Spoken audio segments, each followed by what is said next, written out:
Welcome to another of our discussions on active imagination. You just heard the flute of Dr. David Sanworth. Is also with us Dr. Rodley Penniman, and I am Dr. Steinbeck Henry. Last week we introduced you to who we are, ourselves, how we met each other, and the week before that we spoke about music and active imagination. Today we're going to be looking at well-being and active imagination. And I know David and Rodney, they are eager to speak about active imagination. David, you told me you couldn't wait to talk about well-being. Could you tell us why is it that the subject impresses you so much? Well, I think at this particular time, I feel like my well-being is threatened. In other words, I'm, uh, I'm feeling like there's so many things in the news that are scary, So, people getting shot, people getting killed, people getting blown up. It's very, and it's in faraway lands, but it's also right here in the U.S. where I live. So I think it is a scary time for every human, perhaps. And there are threats to well-being, uh, and of course, the people I've seen in my career as psychologists have had disturbance of their well-being, you know, all along, like for the last 50 years since I've been involved in the field. And in my personal life, sometimes I've used my own imagination to help me with my own personal healing, and I've also helped lots of clients to look within themselves and find images that would help them with healing. And I can give an example. So many people are, the abuse and the problems of society come right home, to them in their own family. And so a lot of people are very badly abused by parents, even as children. And so I had a client like that. How do you help somebody who's been so abused, like, sexually molested by her father and hit over the head by her mother with a frying pan and locked in the closet by both parents and sent out to walk several miles in the snow to school and getting picked up by a stranger and raped by him, et cetera, et cetera, et cetera. So we have a lot of bad things happening in America and perhaps all over the world where people are inhumane to other people and even to their own children. So how does one deal with that?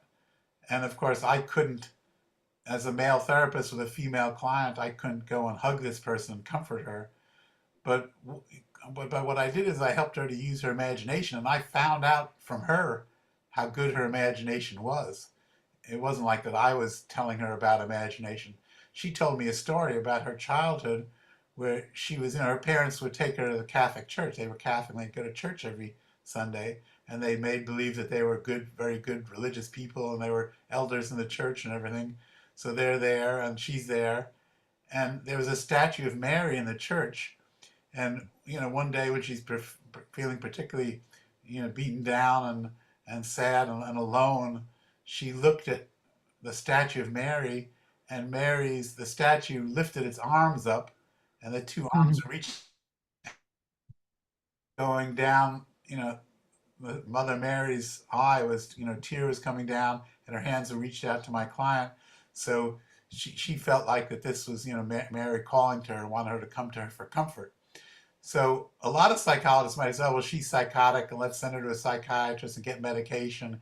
But I didn't do the therapy that way. I saw that as an imaginal resource, like that was her own active imagination, showing her something, showing her a source of healing within herself. So in the sessions, whenever I didn't know what to do, or she was feeling too much pain, and I'd say, "Well, where's Mary?" And I would have her go to Mary, and Mary would hug her and say, "It's okay to cry. I've got you. Everything's gonna be okay." Cry on my shoulder and things like that. And she would cry and tell Mary what was wrong, and Mary would offer comfort, and she took comfort in that and felt it. So it was like an internal, imaginal, spiritual resource, which this particular woman had inside her, and she'd had it since childhood, and so it was a natural form of healing. Like, and so that the whole having Mary hold on to her led to a much enhanced sense of well-being and okayness, even with terrible things that she was Do remembering. you remember her going through stages? to the point where she finally rested, almost as if she had accepted? Well, I mean, her therapy took a long time, and she, it took many years, and finally, she did have kind of a time when she kind of got her personality together, and I mean, she was so badly hurt by this, she developed kind of you might say a fractured personality. They used to call it multiple personality disorder. Now there's a new name for it. It's called dissociative Mhm. identity disorder. But basically, she developed amnesia for. She had a way of. This was part of a creative imagination that she had, which other people have as well, with that so-called diagnosis. That so-called mental illness or mental disorder is really a creative way to be able to tolerate lots of very traumatic experiences. So what some of these people do is they put one thing away in the mind. So maybe there's one child that was abused by her father, and she put her away in a certain part of her memory, and she didn't want to remember it. Only that one part of her remembered it. And then there's another part that took the abuse from her mother, the other part that took the abuse from a stranger, another part that suffered other things. So all these different parts of her, they were like different parts of personality. And when she was being one of those, she couldn't remember any of the others. She was only remembering them one at a time, so it wasn't so overwhelming. And she survived like that for a long time. But then when she grew up and become an adult and she got married and had children, then like her children would say, "Well, Mom, you said I could do this, a few hours ago." I said, "I didn't say that," because she really did honestly didn't remember saying that because she, grew up with a personality with these different parts that were compartmentalized and had amnesia for one another. And but through the healing process, she eventually got them all to blend into one, and where she could go through the day and remember what was going on all day. But that was a long process for her. So, any quick word on how you would get her to begin to bring all those pieces together? Well, one thing was healing each piece individually and using like so she would remember what the trauma was with each piece, each particular part. She had different names for them, and these different parts of her would go to Mary or go to Jesus or go to other, there were other imaginary things. One thing we did in the early therapy was use her imagination to try to find a safe place for her to kind of be in during the therapy. And a lot of people, she loved Nate. She grew up in the country and she used to go out in the woods and she loved the woods, but then she felt scared in the woods because she felt like somebody could come out from behind a tree or something like that. So then she imagined a place was on the top of the mountain where it was very lots of rocks, like open space with lots of rocks, and they were like forests and caves in the distance. But then she felt safe because she could see, from a long distance anybody who would be coming, and she could go and hide in the cave or whatever. So she created this imaginary place that was where she felt safe, and sometimes she found these other parts of her in these different caves and different things like that. So it was for her it was very complicated. She's very creative, and then she became a painter, and she painted these pictures of each different parts of her and of the place and things like that. Yeah, Rodney, I'm thinking of family and friends and loved ones playing supportive roles in well-being. Given David's story, that woman needed support. Yeah. Um, let me go back to, you know, looking at a formal definition of well-being. And granted, yes, having a community of people, whether it's family or friends or what have you, to offer one support definitely can contribute to the well-being. But when we talk about well-being, um, it generally refers to a state of happiness, health, and prosperity. It encompasses various aspects of a person's life, including physical, mental, emotional, and social health, and is strongly linked to life satisfaction and positive functioning. In the publication Psychology Today, says it's about feeling good and functioning well, both personally and socially, and evaluating one's life positively. And so when I go back and think about happiness, happiness is often defined by one's world view. Living in a capitalistic society, our worldview, unfortunately, a lot of times for some of us, not necessarily all of us, but I think a good significant number is we're taught that money is going to bring that that happiness. You know, others might say, having a family, mother and father, sisters, brothers, what have you. Others might define, happiness by, a refrigerator full of food. I think again, going back to Maslow's hierarchy of needs, having just, food, clothing, shelter as being one that uh, has happiness. Others, when we look at health, health can be defined, in many different ways. But I think we all would say if you wake up each morning in your right mind, as the old folks would say, and your feet are able to hit the floor and you're able to get up out of bed and go about your day, then you have health. Of course, then some would define health as the ability to go out and exercise and run and walk and what have you. But again, health means different things to different people. And then prosperity, again, in a capitalist society, having the trappings of, more and more and more and more, a big house, the cars, the bank account, the clothes, the travel, that is prosperity. But for others, just, the simplicity of being able to have food on the table, to have family present, to be able to look out and just experience the beauty of nature. So I think, again, well-being encompasses those elements, but it's different things to different people based off of the worldview. Unfortunately, this a client that David talked about, their experience, I would say, happiness was not there, and that was a result of just the traumatic experiences and projected on her by other individuals, and of course that eventually affected her health, her ability to experience life in a positive manner. So yeah, so I think with different things, different aspects is how we define well-being. And when we look at active imagination, I think if we have at least one of those elements, that we could say that we have some well-being.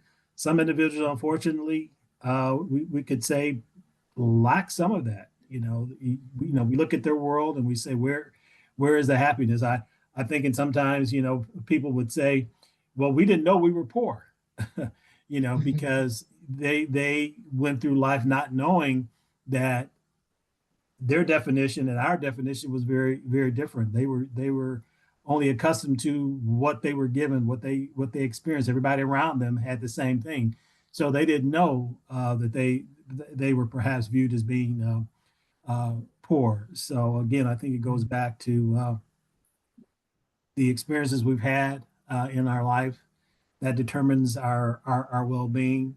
This young lady might say her well-being was definitely not great, uh, definitely traumatic. But her experience with seeing Mary and the tears, when she reached out, that I think offered her some level of comfort, and that helped to kind of reshape and redefine her, and maybe in some sense brought a sense of well-being to her, if that makes sense. I'm thinking of the will to live on. I'm thinking of my particular case where I am visual impaired. Um, I would go on to write a PhD even while visual impaired. Well-being attracted me because it meant that even in the midst of a disorder, a person can continue to perform. It's almost like a kind of transcendence of the disorder or of the ailment of the disease. So a person may still have something that is not cured, but that person may be healed. David, does that make sense in your experience? Yeah, and I mean, I was thinking of, talking about my experience when I was wanting to tell another story, which is more personal in my own life, and how you can be helped by imagination from the outside. So one of the traumatic thing that happened to me when I was younger, I was a math nerd in high school. Instead of being on the football team, I was on the captain of the math team. So I didn't know much about dating girls or talking. I didn't know how to. I didn't make good decisions always about relationships. So one time I got married when I was younger, and then after a couple of years, my wife left, and at the time I was a graduate student at the University of Kentucky in psychology. So I was studying at the Psychosynthesis Institute, which it was a thing that was Roberto Assagioli. yeah. So yeah, Robert Assagioli was a Italian psychiatrist. He was a contemporary of Freud and Jung. Maybe he's a little younger, but he knew that he had met with them. But he did his own thing and he developed his own kind of. But he also believed in the collective unconscious, and he had a very spiritual aspect to his therapy. So one of the things that they did with me and part of that training institute, they had us do a guided imagery where they talked about imagining a rose unfolding. It's like I was, thinking about a rose and the petals were opening and slowly, and that was supposed to be like a metaphor for your own growth, your own unfolding. So there was a way that I later on made that my own because, when I was going through that divorce, I felt kind of brokenhearted and everything, and I was trying to grow, but I felt like my heart was kind of dead or hard or whatever. But then at some point when I went to the courtroom, because the divorce, took a certain amount of time. I think you had to be separated for a year or something like that. And then, so I finally went to the courtroom and the divorce, luckily we didn't have any property to fight over, any children or anything like that. So it was very simple. But when the judge banged the hammer and said, okay, your divorce is final, all of a sudden I felt something in my heart, my heart opening and softening. And like it was hope, like now I was free, I could find love again. So there was something that happened. And then I felt it was like almost like a flower, like that rose. It was like a flower opening in my heart. So I wrote a song about love being like a flower blossoming in my heart, and it was like a hopeful song of finding love again. And then later, like a year or so later, when I maybe it was a couple of years later, when Pepper and I got married, I sang the song that I wrote at our wedding. To when she's walking down the aisle, I was singing that song to greet her coming down to meet me to get married. So that was a healing experience that for myself, and I put it in my own life and made it happen. But it was partly some imagination. It was somebody else's imagination telling me to imagine this rose, but I did it. But then it led into my own imagination and into the song, and of course into something in my real life. So maybe well-being is really good when it's not just. It starts maybe with imagination, but then it interacts with the outer world, with other people, and with your actual life in the real world. Yeah. Actually, two of the guys who informed me about it, Edward Deci and Richard Ryan, they spoke about psychological well-being.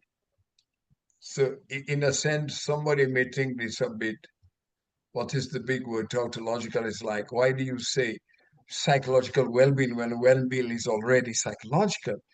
But three of the things they mentioned, three of the dimensions of psychological well-being, they mentioned a sense of autonomy, where a person is supposed to have an inward sense of desire to conquer, a will.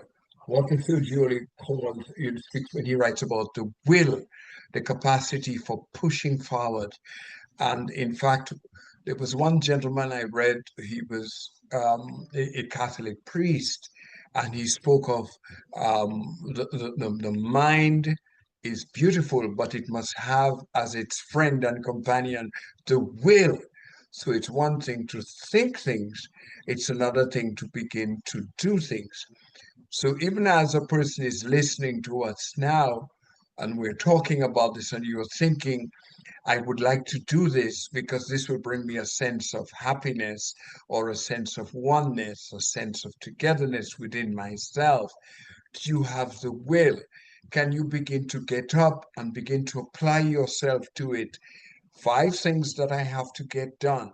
Let me do number one today, and I will do number two tomorrow, and number three, and that sort of thing. So you have to apply yourself. How did Khalil Gibran, the Lebanese poet, say it? He said, work is love made visible. You have to show your, so you have to have that inner drive, that sense of inner that sort of ethos to move forward. Then, of course, think about it again. You are blessed with a sort of inward being that has its own rules and its laws. You have your consciousness, you have a brain, you know, you have lungs, you have liver, you have heart, there's so much, you have breath, you have feeling inside you. So that's the will. The desire to do things. And these can become active if you engage them.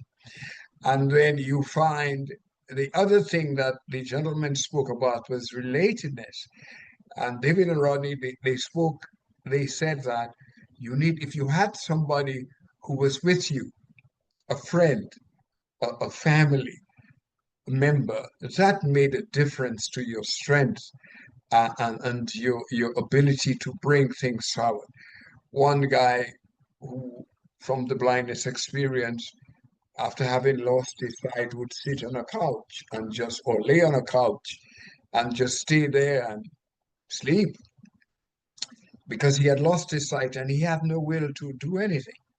And his mother passed over him one day and said, "You better get up and do something." Which raises the third element. So autonomy was one, relatedness was one, and then competence. What that meant was the development of a particular skill. There is satisfaction in doing something, in getting something done.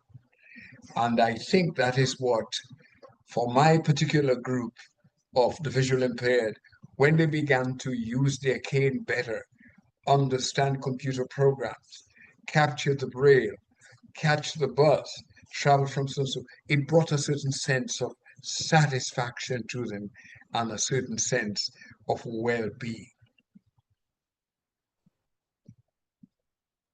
I think also too, for the individual, you have to define your sense of what well-being means to you. Um, a lot of times we let society define for us what well-being means. Recently, I was on Instagram and I saw this young lady who is probably about I guess she's probably about 11 or 12, and she's totally blind. She's never seen the images or that we've had the fortunate pleasure of experiencing life visually, but she's riding a bike. I was really amazed. She's able to ride a bike. Her mother asked her, "Well, how do you know if it's light or day outside?" And she said, "Well, when I wake up in the morning, I go outside and I can feel the sun on my face. I know that it's daylight." Just a magnificent young lady. And again, to see her, she was so excited to get on this bike. And obviously there's some assistive technology. She can follow the sound. There's a beeping sound that helps her to know where to go. Her mom's out there telling her, go this way, watch this. That.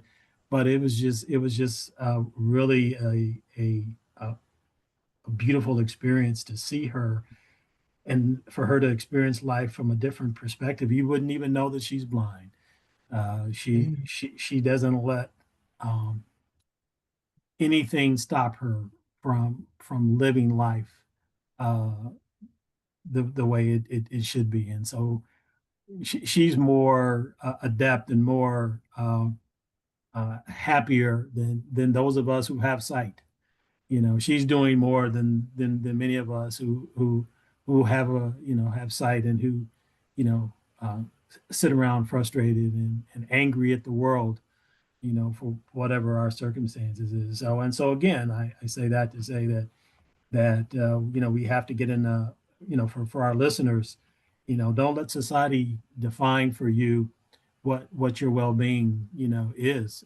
You decide what what well-being is. And the paper chase, it's a vicious game, and so find other things to make you happy. Like she said, she was out there picking strawberries.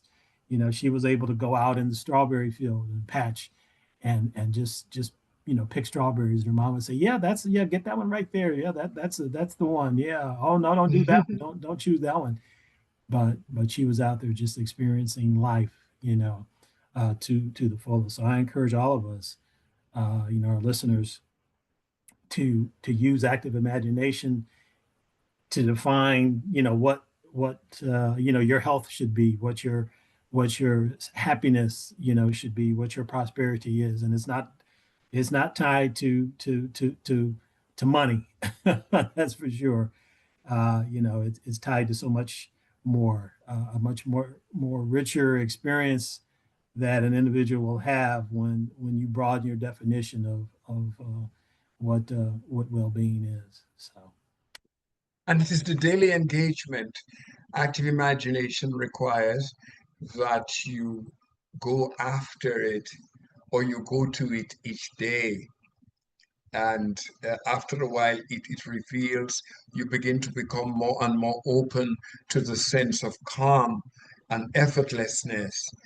I remembered somewhere along the way, we may have to speak about child play probably in our next discussion, and the effortlessness. And one of the beautiful exercises that you may wish to do until we get back to you again is to sometimes sit and just calm yourself. There is an inner intelligence that is waiting for you simply to calm yourself and allow the effortlessness in you to guide you, to guide you. David, I can hear you want to say something on this. Well, I was thinking about, a song that I would play at the end because we're probably coming to the end. It sounds like you're coming to the end of you're talking about what we're going to do next week. So I had a song in mind, which is the song Summertime. Usually all the music I've been playing, I've just been making up. And that's been like a way for me that's maybe my active imagination, just letting myself play whatever notes come to me. But this song is one that somebody else wrote. There's a man named George Gershwin who came to Folly Beach, which is about 10 miles away from, or 10 minutes, no, not even 10 miles, maybe just a few miles from my house.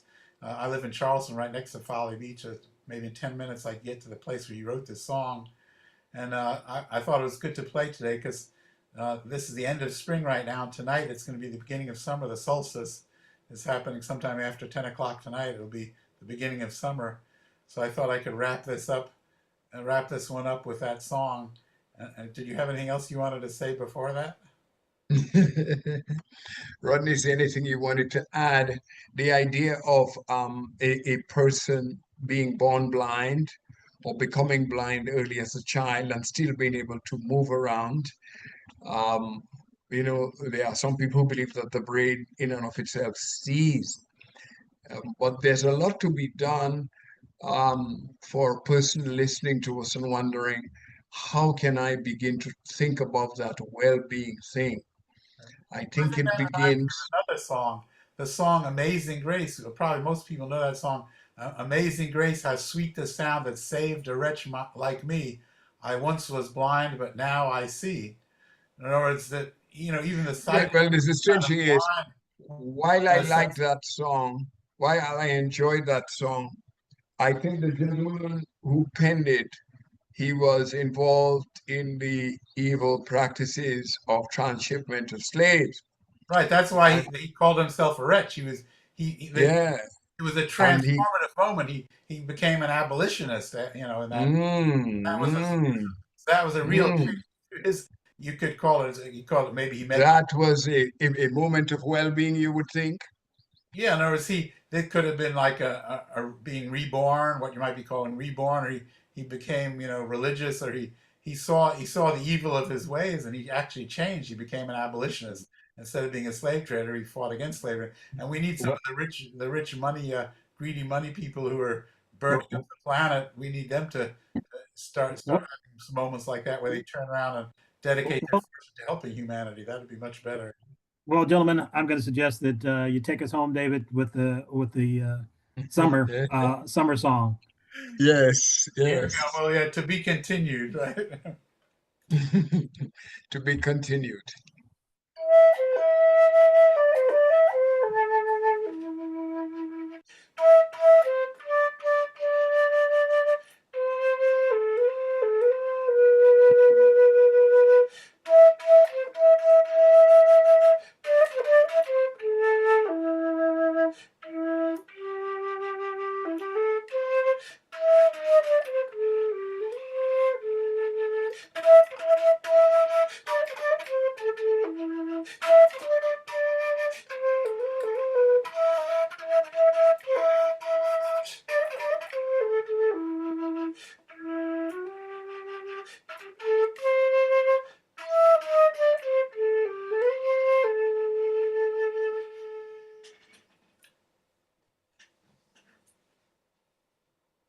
Excellent. Love that song.